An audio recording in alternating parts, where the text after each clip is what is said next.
Hello students, welcome back to my YouTube channel.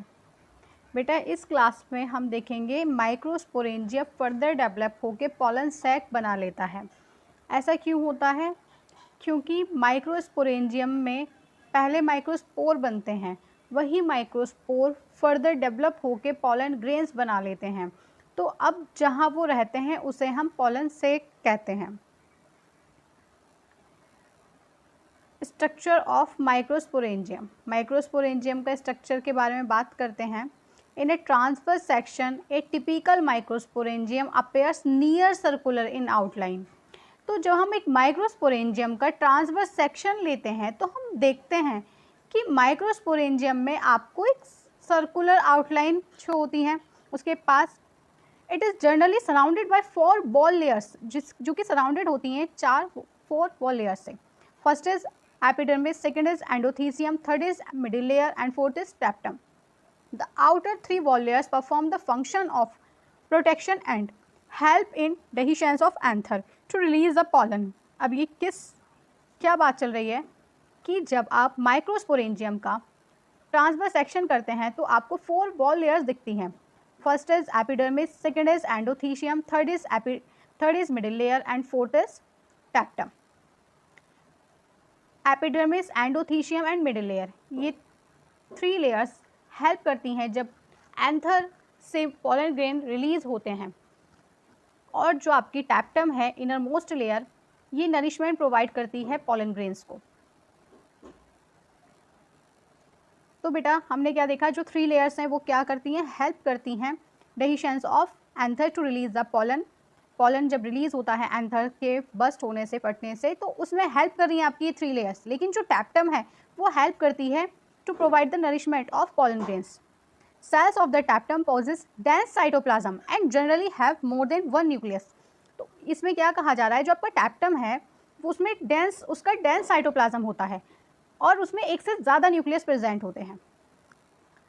When the anther is young, A group of compactly arranged homogeneous cells called the sporogenous tissue occupy the center of each microsporangium. Microsporangium के centre में आपको sporogenous tissues मिलते हैं। ठीक है बेटा, तो so what is the microsporogenesis? Microsporogenesis क्या होता है? माइक्रोस्पोरोजेनेसिस के बारे में हम देखते हैं। माइक्रोस्पोरोजेनेसिस का मतलब है माइक्रोस्पोरेंजियम से माइक्रोस्पोर का बनना। इस प्रोसेस को हम माइक्रोस्पोरोजेनेसिस कहते हैं। इसमें क्या होता है बेटा, देखते हैं हम। सबसे पहले हम बात करते हैं आपके माइक्रोस्पोरेंजियम की। माइक्रोस्पोरेंजियम के अंदर होता है, सेंटर में प्रेजेंट होते हैं sporogenous tissues.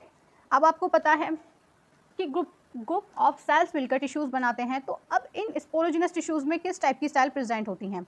Microspore mother cell कह सकते हैं या फिर पोलन मदर सेल।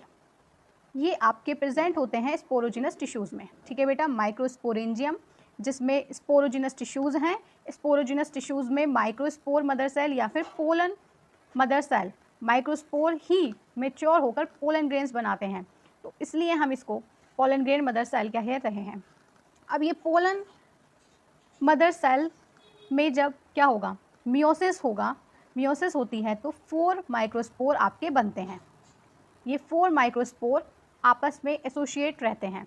जब एंथर डिहाइड्रेट होता है तो ये माइक्रोस्पोर एक दूसरे से डिसोशिएट हो जाते हैं एंड आपका जो माइक्रोस्पोर है वो मेच्योर होकर पोलन ग्रेन बनता है और वो पोलन ग्रेन आपका मेल गैमेटोफाइट होता है, जिससे मेल गैमेट्स बनते हैं।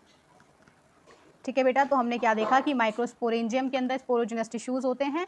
स्पोरोजिनस टिश्यूज़ किस टाइप की सेल से बने होते हैं? आपके पोलन मदर सेल से। पोलन मदर सेल में मियोसिस होगी और मियोसिस से आपके पोलन ग्रेन्स मीन्स आपके माइक्रोस्पोर बनते हैं। 4 माइक्रोस्पोर बनेंगे। वो माइक्रोस्पोर आपके क्या होते हैं? मेल गैमेटोफाइट, क्योंकि वही तो पोलन ग्रेन बनाते हैं। पोलन ग्रेन मेच्योर होकर ही, माइक्रोस्पोर मेच्योर होकर ही पोलन ग्रेन में कन्वर्ट होते हैं और पोलन ग्रेन आपका मेल गैमेटोफाइट है, जिससे फर्दर डिवीज़न होगी और आपका मेल गैमेट्स बनते हैं। माइक्रोस्पोरोजेनेसिस एक ऐसा प्रोसेस है जिसमें माइक्रोस्पोरेंजियम से माइक्रोस्पोर बनते हैं। अब आगे हम देखते हैं, as each cell of the sporogenous tissues is capable of giving rise to a microspore. Sporogenous tissues की हर एक सेल कैपेबल है क्या करने के लिए? माइक्रोस्पोर बनाने के लिए।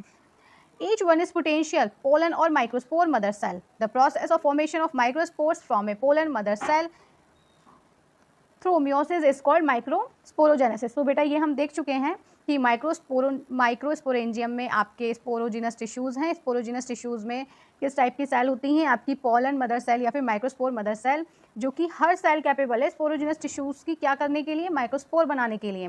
माइक्रोस्पोर फिर फर्दर डिवाइड होते हैं, मतलब मेच्योर होते हैं और ये पोलन ग्रेन में कन्वर्ट हो जाते हैं। ठीक है।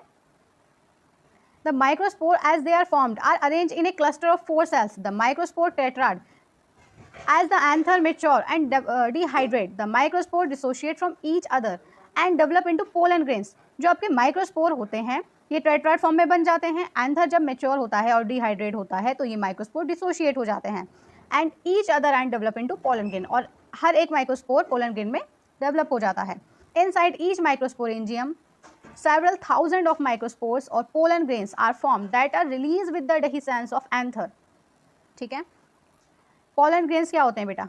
pollen grains होते हैं आपके, the pollen grain represent the male gametophyte। तो अभी हमने देखा कि pollen grain क्या है? male gametophyte है जो further divide होकर आपका male gametes बनाता है।